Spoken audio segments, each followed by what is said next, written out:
2 പത്രോസിന്റെ ലേഖനം 3-ാം അധ്യായം 17-ാമത്തെ വാക്യമാണ് നാം വായിക്കുവാനിടയായി. എന്നാൽ പ്രിയമുള്ളവരെ,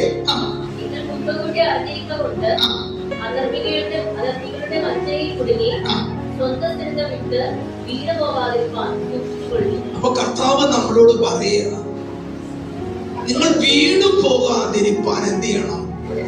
സൂക്ഷിക്കും. നിങ്ങൾ വീണു പോകരുത്. അപ്പൊ നമ്മളെ വീഴ്ത്തി കളയുന്ന ഒരു ലോകത്താണ് നമ്മൾ അധിവസിക്കുന്നത്, അല്ലേ? എന്ത് സ്നേഹമുള്ള കർത്താവ് എന്നോ പറഞ്ഞേ, അധർമ്മികളുടെ വഞ്ചനയിൽ കുടുങ്ങി, പിന്നെ സ്വന്തം സ്ഥിരത വിട്ട്. ആ വേട് ഭയങ്കര സ്ഥിരത, സ്വന്തം സ്ഥിരത വിടുക. സ്വന്തം സ്ഥിരത എന്ന് പറഞ്ഞാൽ ഉറപ്പ്. നിന്റെ ഉറപ്പ് വിട്ട്. നിന്റെ ഉറപ്പാരാ? ക്രിസ്തു. യേശു ക്രിസ്തുവാകുന്ന സ്ഥിരത വിട്ട്, ഉറപ്പ് വിട്ട്. ഹലോ, ഈ അധർമ്മിയുടെ ലക്ഷ്യം എന്തുവാ? ഈ ശക്തിയുടെ ലക്ഷ്യം എന്തുവാ? നീ മുറുകെ പിടിച്ചിരിക്കുന്ന അടിസ്ഥാനമായ ക്രിസ്തുവിനെ വിട്ടെങ്കിലേ,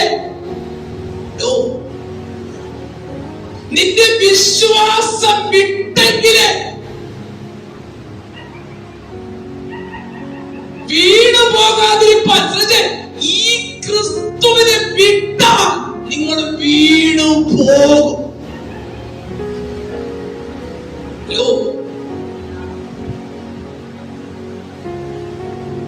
യേശുവാകുന്ന സ്ഥിരത, ഉറപ്പ്. എന്റെ വിശ്വാസത്തിന്റെ നായകനാരാ? ക്രിസ്തുവ. എന്നെ തെരഞ്ഞെടുത്തതാരാ? ക്രിസ്തുവ. എന്നെ വിലയ്ക്ക് മേടിച്ചതാരാ? ക്രിസ്തുവ. ആ ക്രിസ്തുവിനെ വിട്ട് നീ വീണു പോകാതിരിപ്പാൻ. അപ്പൊ നീ ക്രിസ്തുവിനെ വിട്ട നീ വീണു പോകും എന്ന പരിശുദ്ധാത്മാവ് നമുക്ക് ബോധ്യപ്പെടുത്തുന്നത്. ഈ വാക്യം ഇങ്ങനെ തന്നെ നിൽക്കുമ്പോൾ അടുത്തൊരു വാക്യം നോട്ട് വായിച്ചാട്ടെ. എബ്രായർക്ക് എഴുതിയ ലേഖനം 12-ാം അധ്യായം 1-ാമത്തെ വാക്യം. 2 വാക്യം ചേർന്ന് നമുക്ക് പഠിക്കാം. സാക്ഷികളുടെ വലിയൊരു സമൂഹം നമുക്ക് ചുറ്റും നിൽക്കുന്നത് കൊണ്ട് സകല ഭാരവും മുറുകെ പറ്റുന്ന പാപവും വിട്ട് നമുക്ക് മുമ്പിൽ വെച്ചിരിക്കുന്ന ഓട്ടം സ്ഥിരതയോടെ ഓടുക. ക്രിസ്തുവിനോടുകൂടെ ഓടുക. നീ ഓടിയില്ലെങ്കിലോ, നീ ക്രിസ്തുവാകുന്ന സ്ഥിരത വിട്ടുമാറിയാലോ, ഇനി ആ വാക്യം കാണിച്ച്, മുറുകെ പറ്റുന്ന സകല ഭാരവും മുറുകെ പറ്റുന്ന പാപവും. ശ്രദ്ധിച്ചേ, നീ വിട്ടത് നിന്നെ പിടിച്ചിരിക്കുക. ഒന്ന് ഇരുത്തി ഒന്ന് ചിന്തിച്ച്, മുറുകെ പറ്റുന്ന പാപം. ഈ പാപത്തിന്റെ ലക്ഷ്യം എന്തുവാ? പാപത്തിന്റെ അധികാരിയുടെ ലക്ഷ്യം എന്തുവാ? അധർമ്മം പ്രവർത്തിക്കുന്നവന്റെ ലക്ഷ്യം എന്തുവാ? ഈ മുറുകെ പറ്റുന്ന പാപം. ഈ പാപം നിന്നിലേക്ക് വന്നാൽ നിന്റെ അടിസ്ഥാനം തെറ്റും. ഹലോ ഹലോ ഹലോ, നീ ക്രിസ്തുവിനെ വിട്ടാൽ പാപം നിന്നിലേക്ക് ചേർന്നു വരും. എന്നോട് പറഞ്ഞല്ല, നമ്മൾ ദൈവത്തെ വിട്ട് അകലുന്നതിനനുസരിച്ച് നമ്മൾ വിട്ട പാരമ്പര്യം, നമ്മൾ വിട്ട അകൃത്യം, നമ്മെ വിട്ടുപോയ ദുഷ്ടൻ നമ്മോട് ചേർന്നു വരും. എവിടെ കിട്ടിയോ ഞാൻ ഈ പറഞ്ഞേ? ഞാൻ വിട്ടു, പക്ഷെ എന്നെ വിട്ടില്ല. വീണ്ടും വായിച്ചുള്ള വാക്യം, സകല ഭാരവും മുറുകെ പറ്റുന്ന പാപം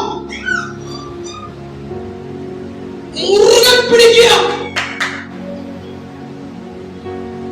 പാപം നിന്നെ എന്ത് ചെയ്യാം?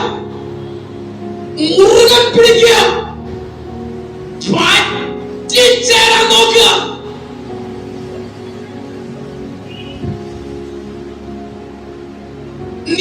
നീ ക്രിസ്തുവിനോട് പറ്റിയിരിക്കുന്നത് പോലെ പാപത്തിന്റെ അധികാരിയായിരിക്കുന്ന പിശാച് നിന്നോട് പറ്റിയിരിക്കാൻ എനി ടൈം. കുറുവാക്യം വീണ്ടും വായിച്ചാട്ടെ.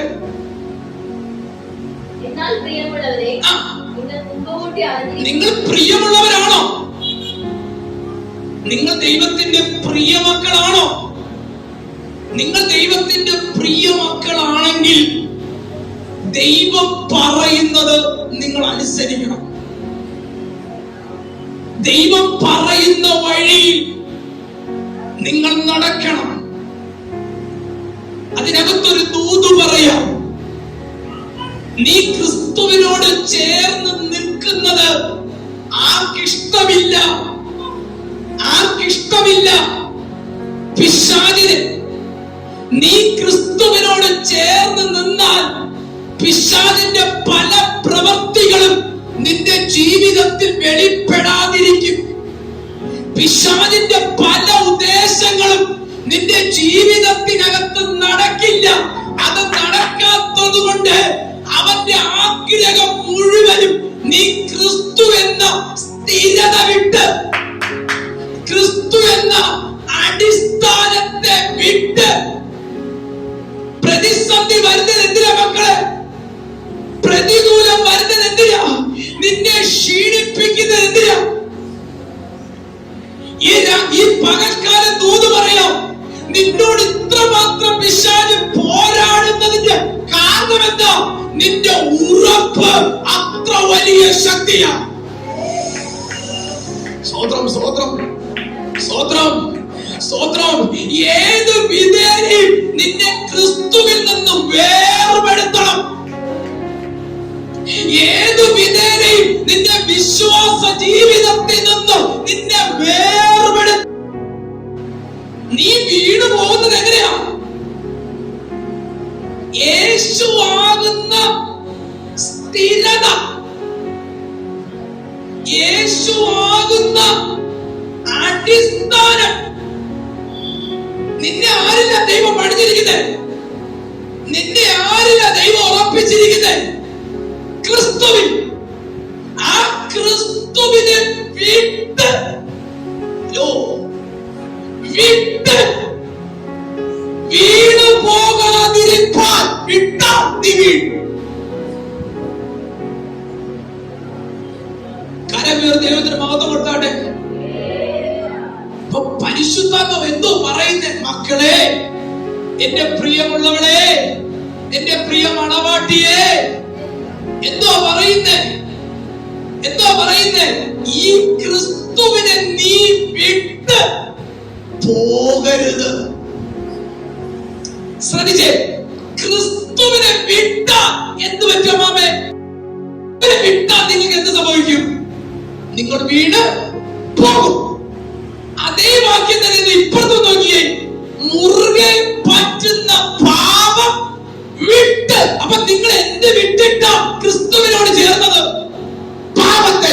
പാപത്തെ വിട്ട് പാപത്തിൽ നിന്ന് നമ്മൾ എന്ത് ചെയ്തു? മോചിപ്പിച്ചു ദൈവം. പാപത്തിന്റെ അധികാരിയായിരിക്കുന്ന പിശാച്, ആ പിശാചിന്റെ മുഴുവൻ ലക്ഷ്യവും നിന്നെ തകർക്കണം, നിന്നെ നശിപ്പിക്കണം. മനസ്സിലാകുന്നുണ്ടോ? എന്നെയും എന്റെ വിശ്വാസത്തെ താളടിയാക്കാം കഠിനമായി പ്രയത്നിച്ചു കൊണ്ടിരിക്കുന്നവനാ പിശാച്. കാരണം നീ അവനെ വിട്ട് സ്വർഗീയ പിതാവിനെ പിടിച്ചു. ഇനി എന്തോ അവന്റെ ലക്ഷ്യം എന്തോ? നീ ക്രിസ്തുവിനെ വിട്ടെങ്കിലേ ഇവര് നിന്നെ പിടിക്കാൻ പറ്റത്തുള്ളൂ. മുറുകെ പറ്റുന്ന വായിച്ചേ, ഭാരവും മുറുകെ പറ്റുന്ന പാപവും വിട്ട്. വിട്ട് ഇവിടെയാണോ നിങ്ങള്? ഇതിനെ കൂടുതൽ വ്യാഖ്യാനിച്ചാൽ എനിക്ക് അറിയത്തില്ല. വിട്ട് വിട്ടു. നീ വിട്ടു. നിന്നെ വിട്ടോ?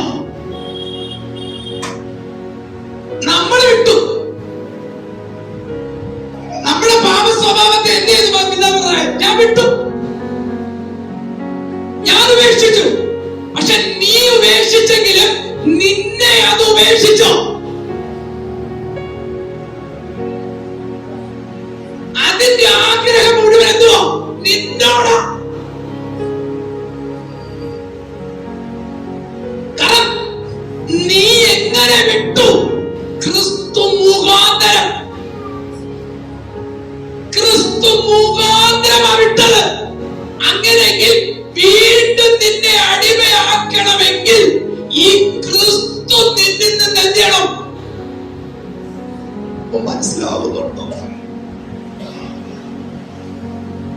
വാക്യം മുറുകെ പറ്റുന്ന ഭാരവും മുറുകെ പറ്റുന്ന പാപവും. അപ്പൊ നീ അറിയാതെ നിന്റെ ജീവിതത്തിൽ പറ്റിച്ചേരാൻ ആഗ്രഹിക്കുന്ന ഞാൻ വിട്ട ആ പാപത്തിന്റെ ശക്തി, സ്വത്രം, ആ പാപത്തിന്റെ ശക്തി നിന്നെ വിട്ടില്ല കുഞ്ഞെ. നീ വിട്ടു. എങ്ങനെ? യേശു മുഖാന്തരം. പക്ഷേ കുർബാനയിൽ പറയുന്നു, നീ യേശുവിനെ വിട്ട ഈ പാപം, ഈ പാപത്തിന്റെ ശക്തി വീണ്ടും നിന്റെ മേലാണ്. ഉൽപ്പത്തി പുസ്തകം വീണ്ടും വായിച്ചാൽ 4-ാം അധ്യായം.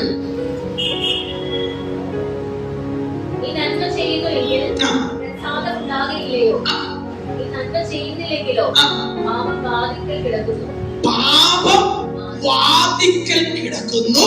അതിന്റെ ആഗ്രഹം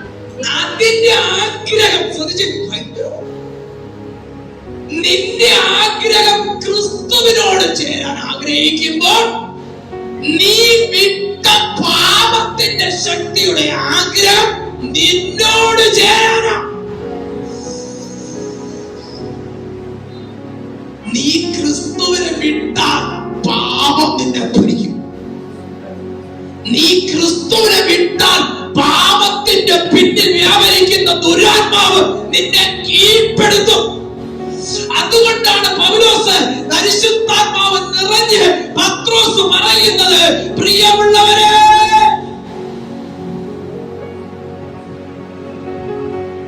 നിങ്ങൾക്ക് ലഭിച്ച സ്ഥിരത, ഉറപ്പ് വിട്ട് വീണു പോകാതിരിപ്പാൻ.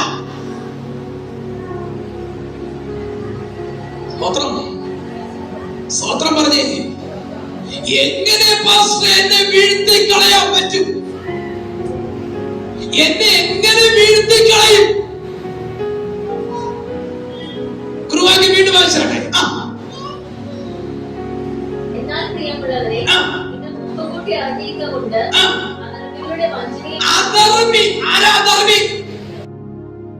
പുറമേ നോക്കുമ്പോൾ ആരാ മാമേ? ഭക്തൻ, വിശുദ്ധൻ, പവിത്രൻ, പരോപകാരി, അനുഗ്രഹിക്കപ്പെട്ടവൻ. പക്ഷെ ദൈവം നോക്കുമ്പോ പറയാം, അടുത്ത വാക്യം വെച്ചേ,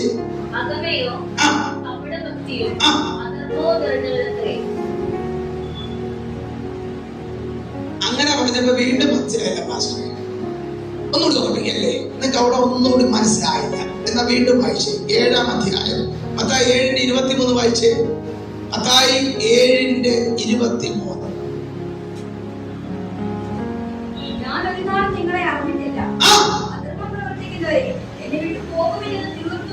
എന്തിനാ അങ്ങനെ കർത്താവ് പറഞ്ഞേ? നീതിയുടെ പ്രവൃത്തി ചെയ്യേണ്ട നീ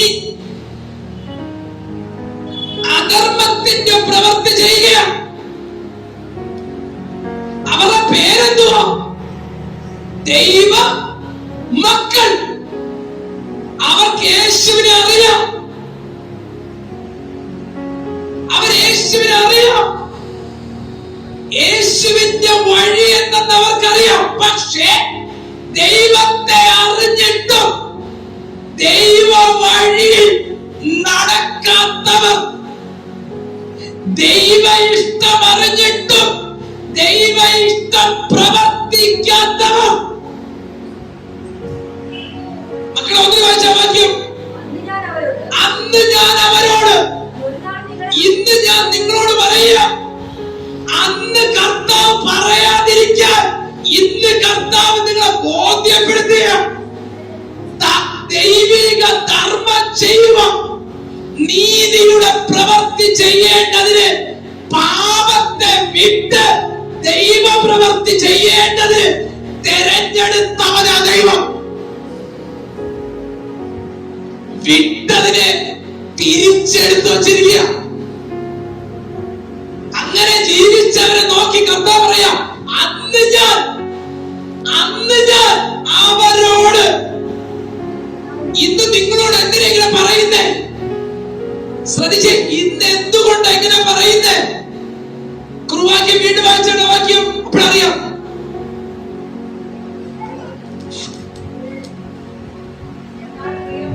എന്നാൽ പ്രിയമുള്ളവരെ,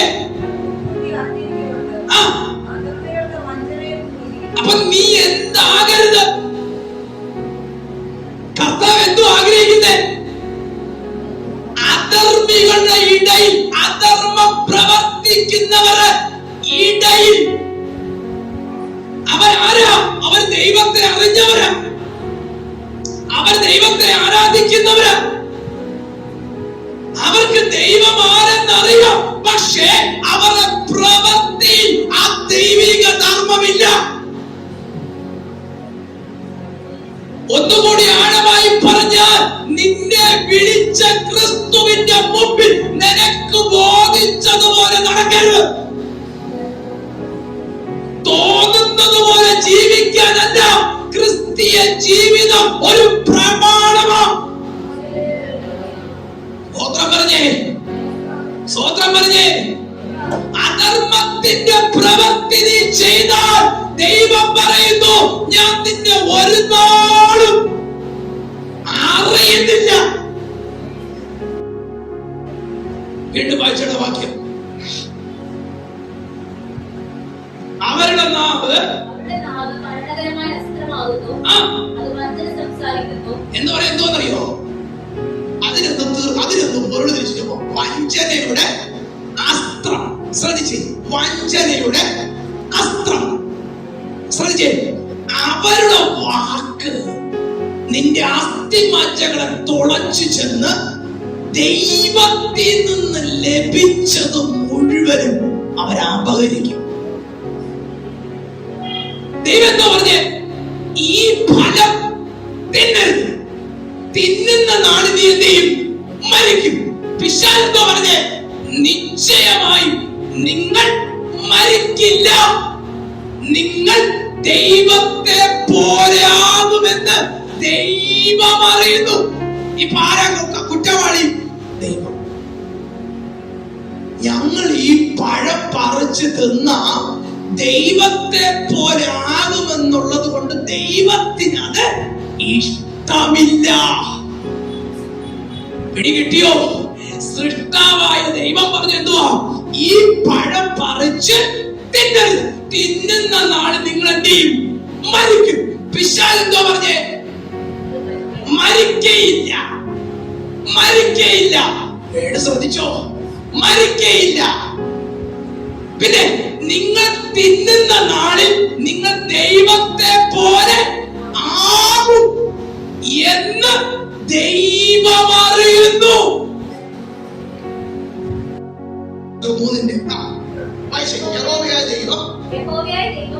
നിങ്ങൾ ആ വേട് ഭയങ്കരമായിട്ട് ശ്രദ്ധിക്കണേ. അവന്റെ കുരുട്ടുബുദ്ധി, വഞ്ചന ശ്രദ്ധിക്കണം. ചതിക്കപ്പെടുകയാണ്, ചതി നടക്കുകയാണ് അവൻ. യഹോവയായ ദൈവം ഉണ്ടാക്കിയ എല്ലാ കാട്ടുജന്തുക്കളെക്കാളും കൗശലമേറിയതായിരുന്നു. അത് സ്ത്രീയോട്, തോട്ടത്തിലെ യാതൊരു വൃക്ഷത്തിന്റെ ഫലവും നിങ്ങൾ തിന്നരുതെന്ന് ദൈവം വാസ്തവമായി കൽപ്പിച്ചിട്ടുണ്ടോ എന്ന് ചോദിച്ചു. സ്ത്രീ പാമ്പിനോട്, തോട്ടത്തിലെ വൃക്ഷങ്ങളുടെ ഫലം ഞങ്ങൾക്ക് തിന്നാം, എന്നാൽ നിങ്ങൾ മരിക്കാതിരിക്കേണ്ടതിന് തോട്ടത്തിന്റെ നടുവിലുള്ള വൃക്ഷത്തിന്റെ ഫലം തിന്നരുത്, തൊടുകയും അരുത് എന്ന് ദൈവം കൽപ്പിച്ചിട്ടുണ്ടെന്ന് പറഞ്ഞു. പാമ്പ് സ്ത്രീയോട്, നിങ്ങൾ മരിക്കയില്ല നിശ്ചയം. നിങ്ങൾ എന്തില്ല പേടി ചേർത്ത് എന്തുവാ? നിശ്ചയം. നിശ്ചയം. ദൈവം ചേർക്കാത്തൊരു കാര്യം അവിടെ പാമ്പ് ചേർത്തു. എന്തുവാ? നിശ്ചയം. അടുത്ത വാക്യം. അത് തിന്നുന്ന നാളിൽ നിങ്ങളുടെ കണ്ണ് തുറക്കുകയും നിങ്ങൾ നന്മതിന്മകളെ അറിയുന്നവരായി ദൈവത്തെ പോലെ ആകുമെന്ന് ദൈവം അറിയുന്നു. ഇപ്പൊ മനുഷ്യന്റെ മുമ്പിൽ ആരാ ശത്രു?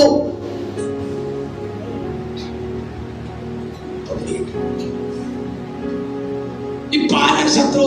വിജയ് പാസ്റ്റർ. പിടികിട്ടിയോ ഞാൻ പറഞ്ഞു? ഒറ്റ ലക്ഷ്യമേ ഉള്ളൂ, നീ ദൈവവുമായിട്ടുള്ള ബന്ധം മുറിയണം. നീ ക്രിസ്തുവിനെ കേട്ടുകൊണ്ടിരുന്ന, സത്യദൈവത്തെ കേട്ടുകൊണ്ടിരുന്ന പിശാചിനറിയാം ഇവരുടെ ജീവിതത്തിനകത്ത് എനിക്ക് ഒരു പ്രവൃത്തിയും ചെയ്യാൻ പറ്റില്ല. അതുകൊണ്ട് പിശാച് എന്ത് ചെയ്തു? ഇവർ ക്രിസ്തുവിനെ വിട്ടുമാറണമെങ്കിൽ ക്രിസ്തു ഇല്ലാത്തടത്ത് ഇവിടെ കൊണ്ടുവരണം. അതുകൊണ്ടാ പൗലോസ് പറഞ്ഞത്, അധർമ്മം പ്രവർത്തിക്കുന്നവരുടെ ഇടയിൽ, അധർമ്മികളുടെ കയ്യിൽ, വഞ്ചനയുടെ കയ്യിൽ കുടുങ്ങി പോകാതെ ദൈവം നിനക്ക് നൽകിയ സ്ഥിരത ക്രിസ്തു എന്ന അടിസ്ഥാനം വിട്ട്